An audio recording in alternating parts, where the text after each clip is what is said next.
হ্যাঁ ম্যাম, আমি লোকেশনে চলে এসেছি। ঠিক আছে দাদা, হ্যাঁ আমি আসছি, 1 মিনিটের মধ্যেই আসছি। শোনো, বলছি আমার ক্যাব চলে এসেছে, আমি বেরোচ্ছি।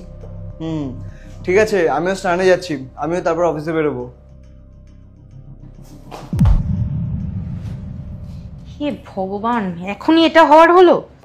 কি হলো? এই যে। কোনো ব্যাপার না, অন্য একটা পরে নাও। ওটা তো সকালে তোমার বোন পরে চলে গেছে। আচ্ছা, তুমি একটা কাজ করো, অনেকগুলো তো শু আছে, তার মধ্যে কোনো একটা পরে নাও। ওগুলো আমার এই ড্রেসের সাথে মানাবে না রোহান। তাহলে আমি এখন কি করবো সেটা বলো। এক কাজ করো, তুমি ওই রাস্তার পাশে যে মুচির দোকানটা আছে না, এ নাও, এই জুতোটা নিয়ে গিয়ে একটু ঠিক করে নিয়ে আসো। তা তোমার ক্যাব দাঁড়িয়ে আছে, ও কি করবে? আমি ওনাকে বলছি 5 মিনিট দাঁড়াতে, তুমি এটা তাড়াতাড়ি একটু ঠিক করে না দাও না। আমারও তো অফিসের জন্য লেট হয়ে যাচ্ছে,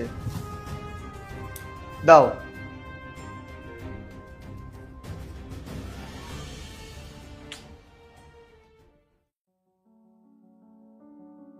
এ নাও, তোমার জুতো ঠিক করে এনেছি।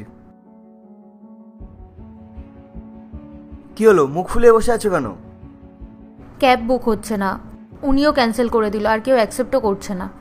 ও ক্যান্সেল কেন করলো? ওয়েট করতে চাইছিল না তাই। আচ্ছা। শোনো না, আমার না অফিসের জন্য অনেক লেট হয়ে যাচ্ছে, এক কাজ করো না, আজকে তুমি আমাকে একটু ছেড়ে দাও। আরে তোমার মাথা ঠিক আছে? আমারও তো অফিস আছে, তারপর আমার কোনো স্নান হয়নি। তোমার অফিসের রাস্তা আমার অফিসের রাস্তা পুরোই আলাদা, কি করে ছাড়বো? তাহলে এবার তুমি বলো, আমি এখন কি করব? এরকম বসে বসে ক্যাবের জন্য ওয়েট করব? আর যদি কেউ অ্যাকসেপ্ট না করে তাহলে ছুটি নিয়ে নেব। ঠিক আছে, আমি স্নানে যাচ্ছি, তুমি ততক্ষণ দেখো ক্যাব বুক করতে পারো কিনা। তারপর যদি না হয় কি আর করা যাবে, আমি ছেড়ে দিয়ে আসবো। ঠিক আছে।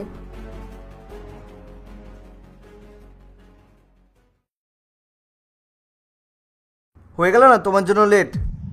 আমার জন্য লেট কিভাবে? আমি তো ক্যাব বুক করছিলাম নাকি? এই সব কিছু হয়েছে না তোমার জুতোর জন্য। না তোমার জুতো ছিঁড়ে যেত, না আমি তোমার জুতো সেলাই করতে যেতাম, না তোমার ক্যাব ক্যান্সেল হতো। তুমি অন্য একটা জুতো পরে নিতে পারলে না? তার মানে তুমি কি বলতে চাইছো, আমি যাতা পরে চলে যাব? আরে তুমি অফিসে যাও নাকি ফ্যাশন শো করতে যাও?